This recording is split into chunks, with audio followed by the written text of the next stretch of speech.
So today, this will kind of be the agenda. We're going to talk about just a little bit of an introduction, living healthy through nutrition, what that means. I did put this in, you know, if you want this presentation, I can email it to Dr. Cameron or Dr. Ivana, because there's some information in there that you might want to have printed out instead of having to write everything down really quickly. So don't feel like you have to write it. If you want that information, you can request it from the two doctors. We'll talk a little bit about how important exercise and activity is. Stress, I am going to bring stress up. I think everybody has that issue. And then how to balance your life. And then I'll leave some time for some questions. You know, before I get started, there was just a colleague of mine yesterday that was telling me, Dr. Ivana talked about sugar, and they did a study. I'm not exactly sure how the study went, so don't ask me how it exactly went, but it was with rats, and it was on sugar and cocaine, and the addiction was stronger with sugar than it was with cocaine. So just know that sugar is pretty powerful. It is a drug, and it can be hard to get off of.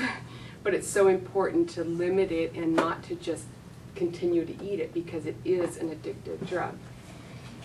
So your first treatment in preventative medicine is healthy diet, balanced exercise, and stress reduction, and of course chiropractic.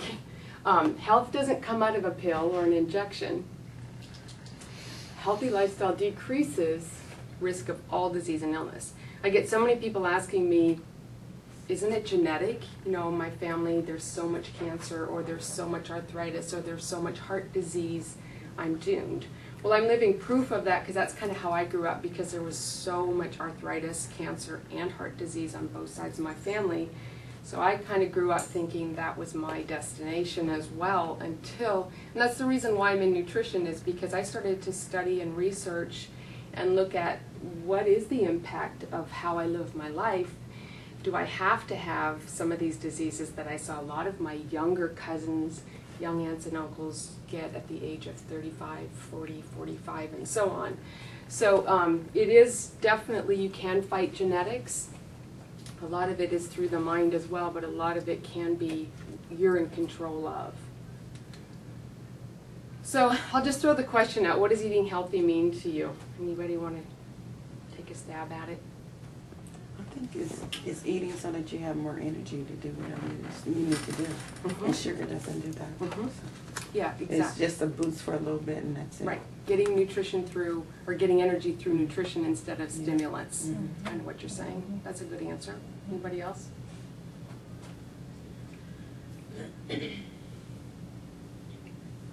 Well, you know, the next thing says food is a drug.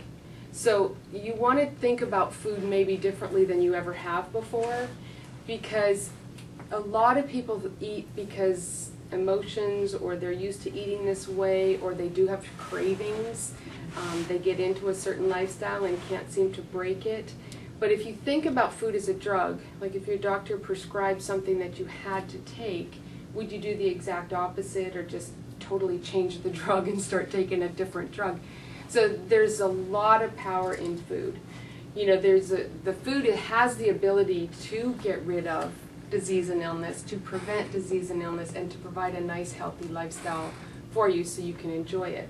My goal when I work with clients is, of course, to get them optimally healthy, but also to give them that goal of, you know, we're all living longer, but what I see, because I have worked in hospitals over the years too, what I'm seeing is people aren't living better in those extra years, those last 10 years of their life. I see a lot of medication, I see a lot of pain, I see a lot of illness and disease. Who wants to live that way?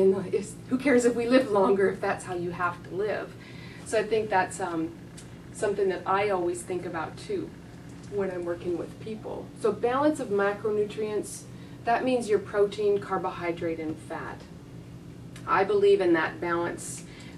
Sugar is a big deal for most people. So if you don't have enough protein and fat in your diet, most of your diet will be carbohydrate. And even if it is a good carbohydrate, it still can wreak havoc with your insulin levels. But if you think of protein and fat as a block to your carbohydrate, that can help you eat a more balanced, healthy diet. So lean proteins, what are those? Most of you know. chicken, fish, turkey. What else? Steak. Eggs. Complete protein, good protein. Cottage cheese. You digest dairy, it's okay. Those are all your lean proteins. I do not put nuts or dairy, except cottage cheese, in the protein category, because a lot of people say, you know, I have cereal and milk and yogurt for breakfast and I get enough protein. Well, some yogurts have more protein now than others, but milk has about 3 or 4 grams of carbohydrate max. Yogurt, most yogurt has between 2 and 3 to maybe 8 and 9 grams.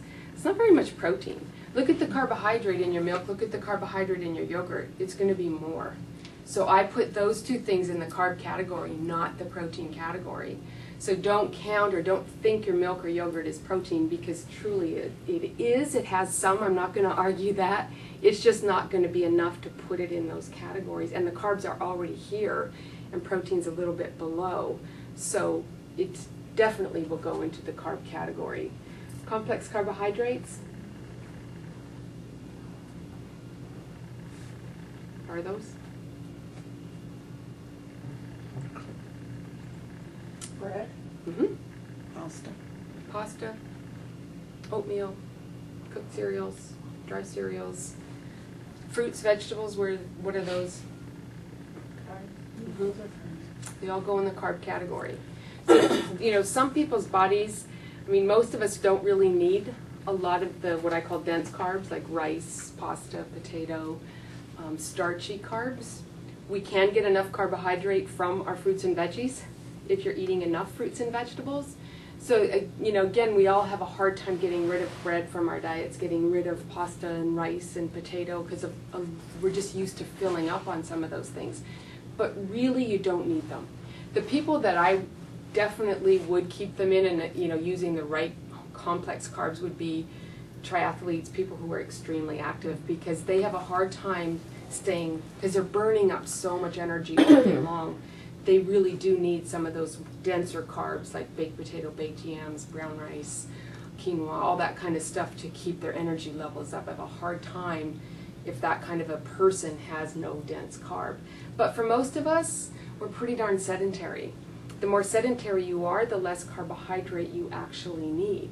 So think about that. You know, what I teach people to do is you look at every single day of your life. You can change it based on what you're doing. If you have a completely sedentary day, you really don't need much carbohydrate at all. Get it from your fruit and veggies and you'll be fine.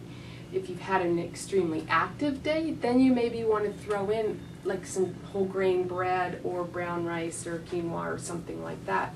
But you can change, you know, how you eat every single day based on how you're living your life.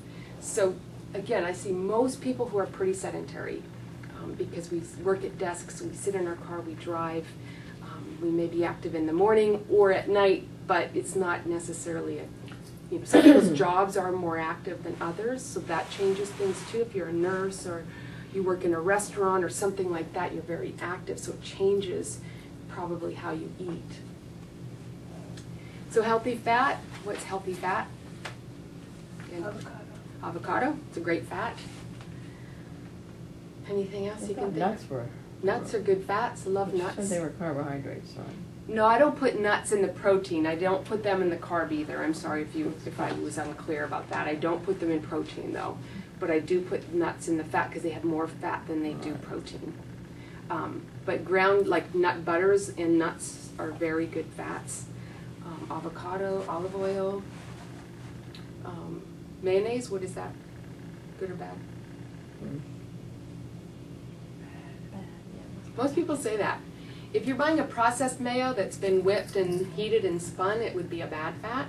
But if you look at your label, you're going to see oil, vinegar, eggs, and seasoning. Unless you heat that mayo, it's a good fat, because all it is really is oil and eggs. So count your mayo as a good fat unless you heat it. If you heat it, you're damaging that fat. So another thing I really teach is when you're heating an unstable fat, like if you have vegetable oils in your house and you heat those, that is a bad fat. That's almost as bad as a trans fat or a hydrogenated oil. So the stable oils to heat would be